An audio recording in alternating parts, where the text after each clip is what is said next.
আসসালামু আলাইকুম সবাইকে। আমি নওশিন। আমি বিকালের দিকে একটা পোস্ট করছি, কাপল পিক আপলোড করছি, যেটা অনেকেই মনে করতেছেন যে নওশিন আপু এটা কি এআই। সামনের মাসে হচ্ছে আমাকে আংটি পরাইতে আসবে, বিয়ের ব্যাপারে কথাবার্তা চলতেছে, এটা সত্যি। এই কথাটা কিন্তু সত্যি, এটা মোটেও হচ্ছে আমার পোস্টটা কোনো এআই না বা কোনো বানানো কথা না, এটা সত্যি কথা। অনেক দিন হলো, অনেক বছর হলো একাকিত্ব লাইফ লিড করতেছি। তবে একাকিত্ব আমার এখনো ভালো লাগে। বিয়ে নিয়ে আসলে কখনো বিয়ে করব এরকম কোনো প্ল্যানিং আমি করি নাই, বা ওরকম ভালোবাসাটা আমার সত্যিকার অর্থে কাজ করে না। আমার মা অসুস্থ, বাবা মার বয়স হয়েছে, আর আমি আমার ফ্যামিলির মধ্যে আমরা চার ভাই বোনের মধ্যে আমি সবার বড়, আমার ভাই বোন গুলো ছোট।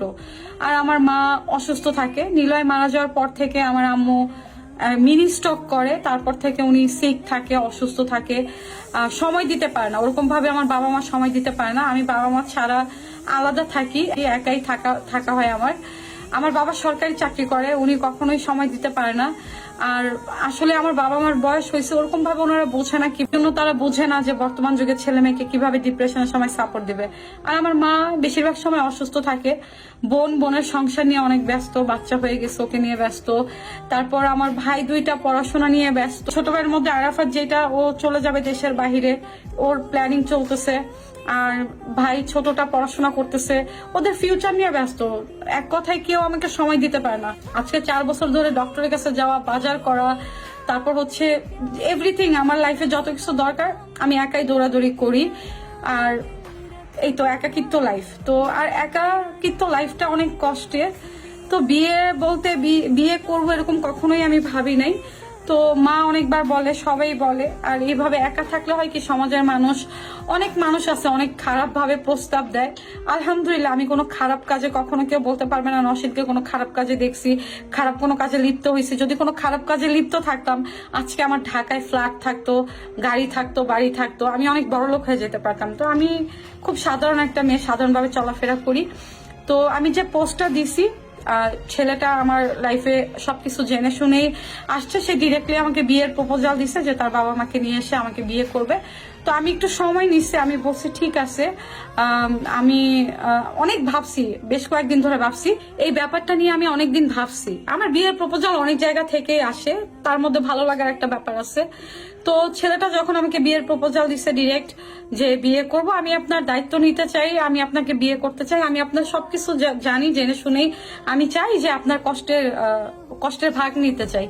তো যেহেতু ডিরেক্ট আমাকে বিয়ের প্রপোজাল দিছে, তো আমি বললাম যে আমি হুট করে কোনো ডিসিশন নিতে পারবো না, আর আমার একটু সময় লাগবে। কারণ আমি হঠাৎ করে আপনাকে মানিয়ে নিতে পারবো কিনা, আমি আগে কথা বলি, আপনার সাথে ফ্রি হই, তারপর দেখা যাবে, ভাবা যাবে। তো এই জন্যই আর কি।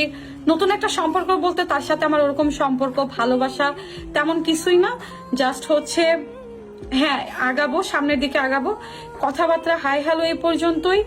তার ফ্যামিলির সাথে কথা বলাই দিছে, তারা সামনের মাসে আমাকে আংটি পরাতে আসবে।